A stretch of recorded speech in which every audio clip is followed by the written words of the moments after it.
नमस्कार आदाब दोस्तों। तो चलिए आज हम फिर लाए हैं देश दुनिया की तमाम छोटी बड़ी ब्रेकिंग न्यूज़। तो खबरों को स्टार्ट करने से पहले आपसे छोटी सी रिक्वेस्ट है दोस्तों, अगर चैनल पे नए हैं तो चैनल को सब्सक्राइब करें, नोटिफिकेशन को ऑन करें और वीडियो को लाइक करें, अपने दोस्तों के साथ ज़्यादा से ज़्यादा शेयर करें। तो आज की सबसे पहले और बड़ी खबर मैं आपको बताएंगे दोस्तों। आपको बता दें दोस्तों, देश में पेट्रोल डीजल के दामों में लगी आग पर प्रधानमंत्री नरेंद्र मोदी ने बुधवार को यानी आज राज्य की सरकारों पर पलटवार किया।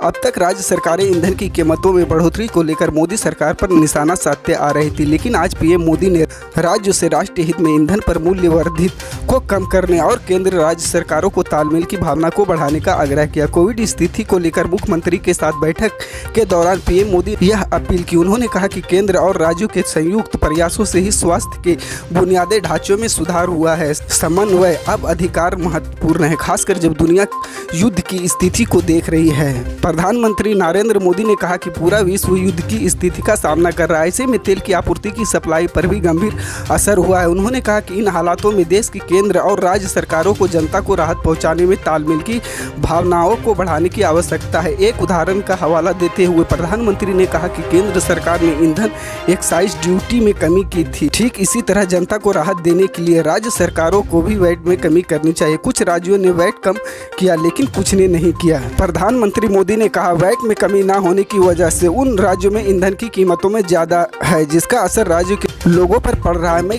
किसी की आलोचना नहीं कर रहा हूं, बल्कि महाराष्ट्र, पश्चिम बंगाल, तेलंगाना, आंध्र प्रदेश, केरल, झारखंड, तमिलनाडु से अनुरोध कर रहा हूं कि अब वो वैट कम करें और लोगों को ईंधन की आसमान छूती कीमतों से राहत दे। पीएम मोदी बोले, मैं अपने राष्ट्रीय हित में और अपने लोगों के कल्याण के लिए अपील कर रहा हूं, कृपया वैट कम करें। जो करना था वह नहीं किया गया, लेकिन कृपया अब सहयोग करें। आपको बता दें दोस्तों, दिल्ली में जारी बुलडोजर कार्रवाई को लेकर आम आदमी पार्टी के कार्यकर्ता भारतीय जनता पार्टी कार्यालय के बाहर विरोध प्रदर्शन कर रहे हैं। उन्होंने यह आरोप लगाया कि भाजपा के कार्यकर्ता निर्माण कार्य के लिए रिश्वत नहीं देने पर लोगों के घरों को और दुकानों को ध्वस्त करने के लिए बुलडोजर भेजने की धमकी देते हैं। आपकी ओर से एक प्रेस बयान में कहा गया था कि भाजपा के कार्यकर्ता दिल्ली में घर घर जा रहे हैं और लोगों से पैसा इकट्ठा कर रहे हैं कि इतने पैसे नहीं दोगे तो आपके घर बुलडोजर भेजेंगे और घरों और दुकानों को तोड़ देंगे। इसके खिलाफ आम आदमी पार्टी बुधवार को भाजपा कार्यालय में गुंडागर्दी का विरोध करेगी। यह विरोध भारतीय जनता पार्टी के नेतृत्व वाली उत्तरी नगर निगम द्वारा हनुमान जयंती पर सांप्रदायिक झड़पों के बाद जहांगीरपुर में विध्वंस अभियान चलाने के बाद आया। बता दें कि दिल्ली में एमसीडी चुनाव होने वाले हैं, तो कई लोग आपके इस विरोध को राजनीतिक चश्मे से भी देख रहे हैं। उनका मानना है कि आप चुनाव के लिए कार्यकर्ताओं को मजबूत करेंगे और भाजपा के खिलाफ दिल्ली की जनता के साथ मिलकर काम करेंगे। आप एमसीडी प्रभारी दुर्गेश पाठक ने कहा कि वे निर्दोष लोगों के घरों में घुस रहे हैं और बुलडोजर की धमकी के खिलाफ पैसे मांग रहे हैं। एमसीडी चाहे तो दिल्ली में बने एक एक घर को गिरा सकती है और बीजेपी उसे खतरे की तरह इस्तेमाल कर रही है।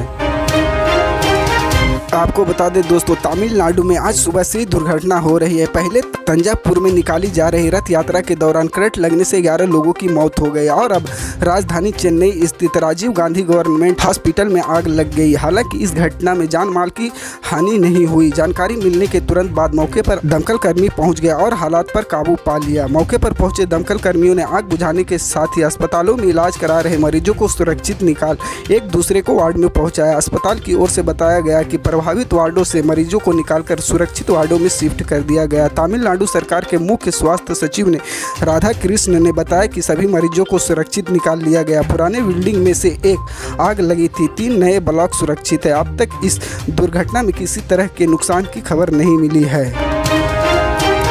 इसी तरह की पल पल की अपडेट जानने के लिए जुड़े रहे हमारे स्टार न्यूज के साथ। मिलते हैं अगली बड़ी खबर में, तब तक के लिए जय हिंद।